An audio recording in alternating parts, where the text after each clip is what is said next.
Today I will show you how to create a paper cut design in a wolf shape, and in the end we will apply patterns and wood texture on it to get a more realistic look. In the tutorial I will be using textures and stamps which you can download it by signing up along with the color palette Procreate version file via the link under the video description.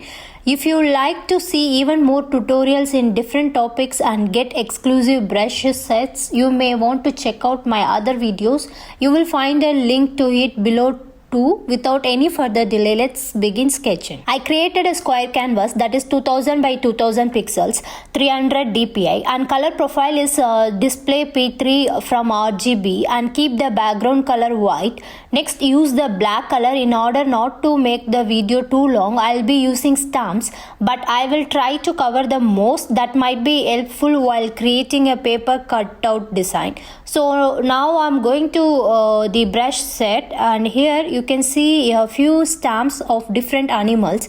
They are rather simple, and this is what is better in paper cut. I will select wolf face, but you can totally pick any other animal or even create your own.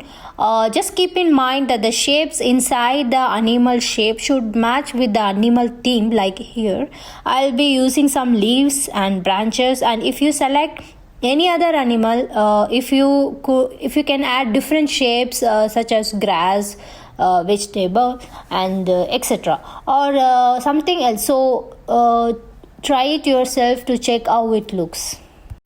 So for my wolf shape, I will select maximum brush size and simply tap in the middle of the canvas.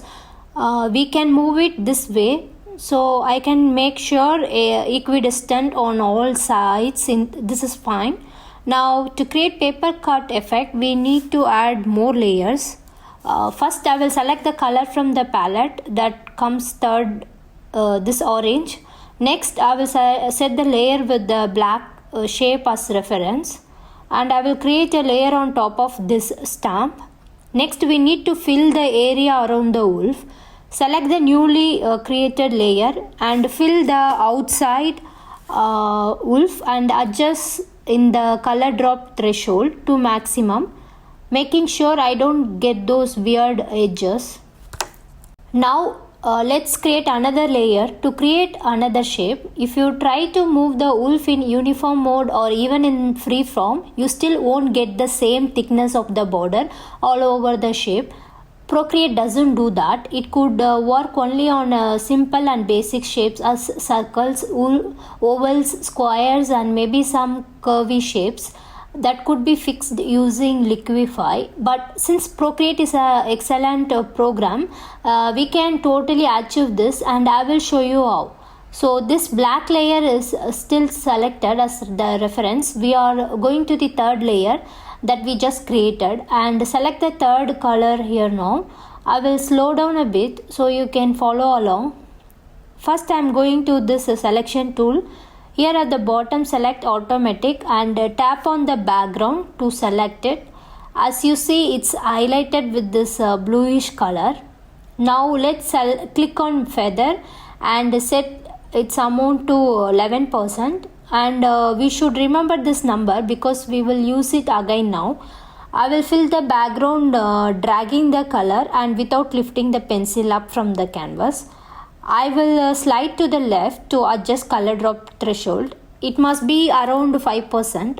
After we deselect and untick the visibility of this first layer, we can see that we got two layers and there is this space between them that is equal everywhere, and erase the extra using a monoline brush. Alright, let's create one more layer above this yellow, and this time I will select the yellow layer as the reference, and we will create another shape that is bigger. So now I'm going to the layer number 4 and changing the color into this one that we used for the background, which is the lightest in the palette. Let's go to the selection again. It is still in automatic. I'm tapping on the background to select it. It is also highlighted with this blue. Then I will click on feather and set its amount to 11% as it was before. Now let's fill this space by dragging the color, and color drop threshold is already set around 5%, so we will keep it after we deselect, we got this shape, and the distance between these shapes are also the same. Now I want to create the last shape that will be smaller than this one, and it will be located inside. So now I will create a new layer above this black stamp. I will bring it back now, set it as the reference, again select fifth layer, and here I select this dark color for now, but it can be any color. Go to this selection, but this time is in automatic mode. I will tap on the wolf shape, but in the feather I will set it to 11% again very carefully, and I will fill this wolf shape by dragging the color inside. This way it is around 5% again. I will lift my pencil and deselect. If we keep this one layer, we will see that we still need to fill the area outside it, and we can easily do it. I will just select another layer above it. Actually we can already delete the black layer. I will set this wolf as a reference, go into the layer number 6. I will pick this dark orange color, then drag it on the background to fill it. We can remove the wolf shape, and now we can start adding patterns on the layers. We can add more details. I will be also using stamps for that. I suggest we begin with this layer.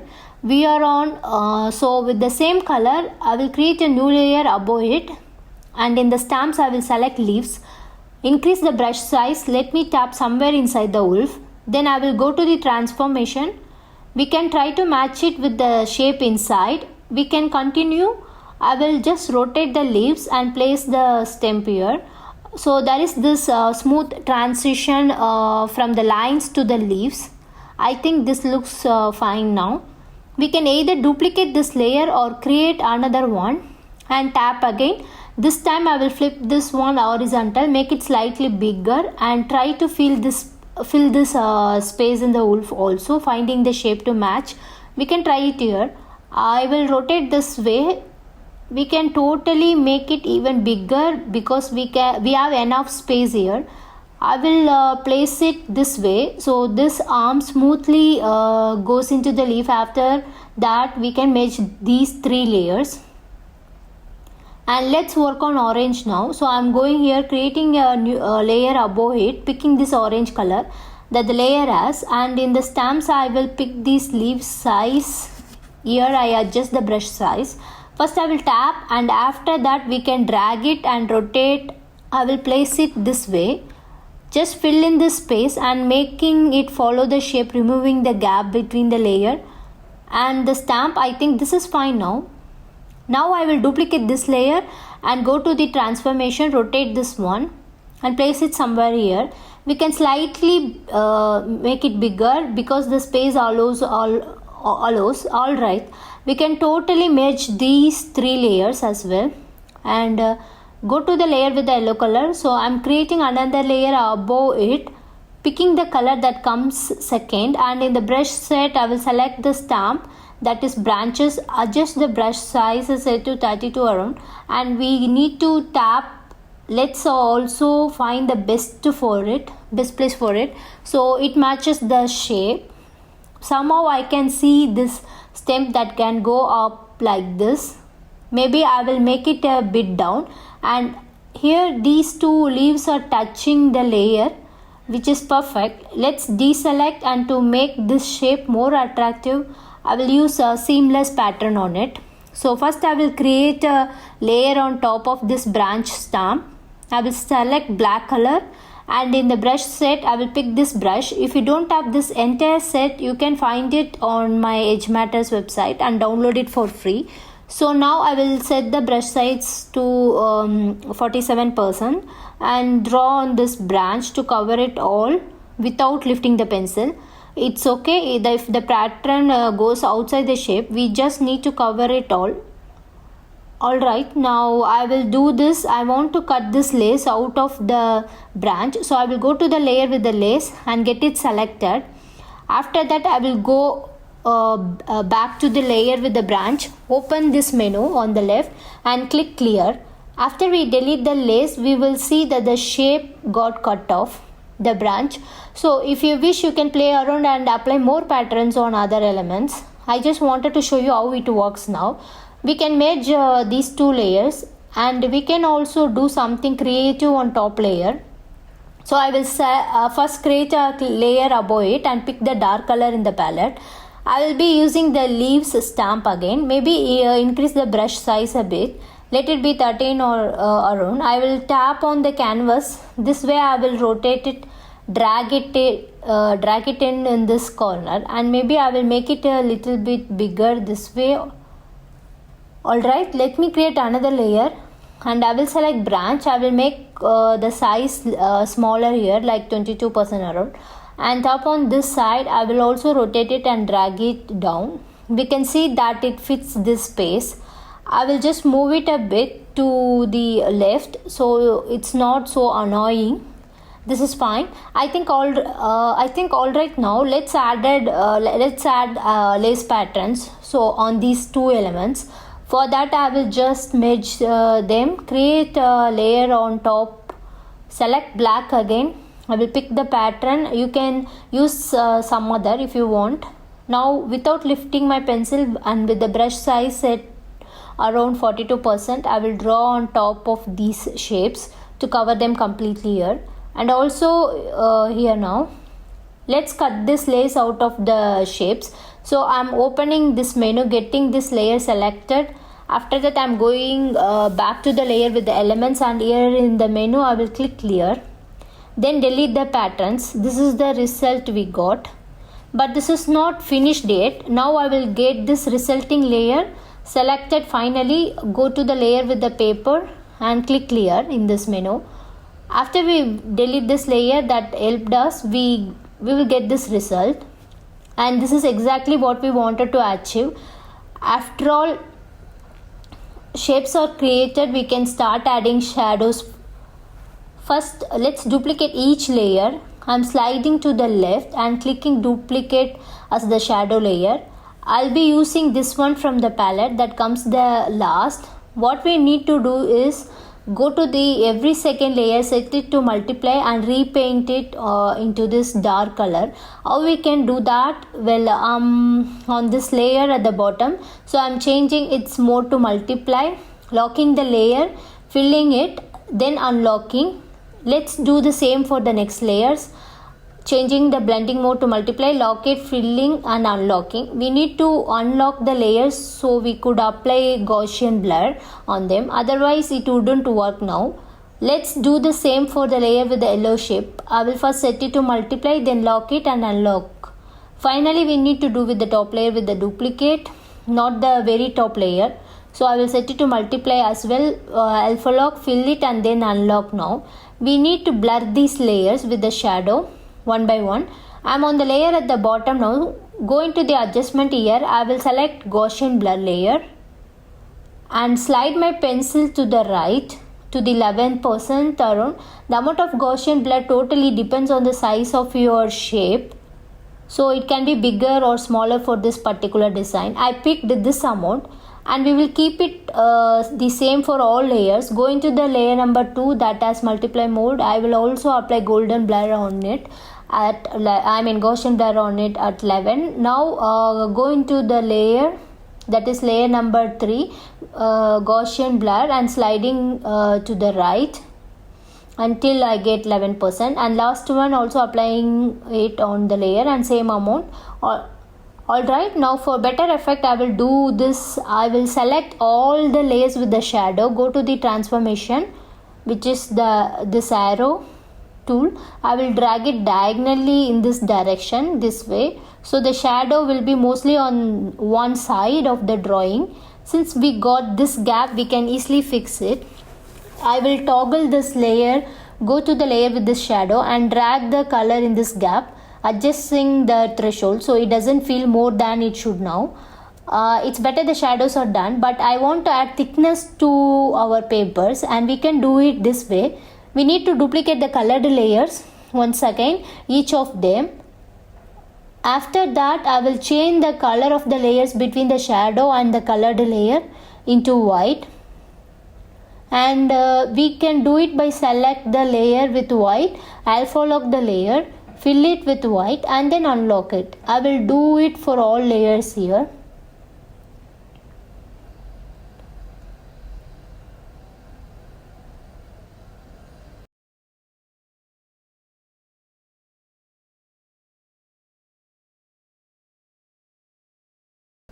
Now let's select all the layers that are white, then click on the arrow, and this time I will move the layers in the opposite direction just a tiny bit, so these white layers get slightly visible. The more you move them, the thicker your paper will look. You can also tap to make the movement more accurate. I think this is fine now. This is the effect we managed to achieve. These are our shadows and papers. After all these manipulations, we need to add a texture on our illustration. It can be paper texture or some other. I will create a layer on top of all layers. Select this yellow layer from the palette, and the brushes I will select seamless wood. The brush size is set to 100%, and without lifting my pencil from the canvas, I will apply the texture to make it look natural. We can change the layers blending mode to overlay if you want. Get the texture more or less intense. You can go to the adjustment, pick your saturation, brightness, and here you can adjust the brightness, so you will make it darker or lighter. I will just keep it as it is, as it was, or maybe slighter darker like 49%, or reduce the opacity. So I change it to only to 1%. I want this texture to be applied only on the papers but not on their shadows, because it doesn't look cool. So I will go here and clip this layer on the paper. After that, I will duplicate the texture 3 times and place it above each colored paper, then clip it. I will duplicate this one and also drag it above the orange shape. Clip, duplicate one last time and place it this one on the top of the orange shape and also clip it. After we did all this, we got the wooden cut design. So we reached the end of the video. I'm giving away free collection. This is a pre-cropped GoodNotes stickers. You guys can add them under GoodNotes elements and use it in your digital planner. You can download them by signing up for freebies. If you enjoyed this video, please give it a thumbs up and subscribe to my channel. Also, if you share your drawing on Instagram, tag me in your post so I'll be able to see it. You can support me, and you will find all links in the description to this video. Thank you for watching. I will see you.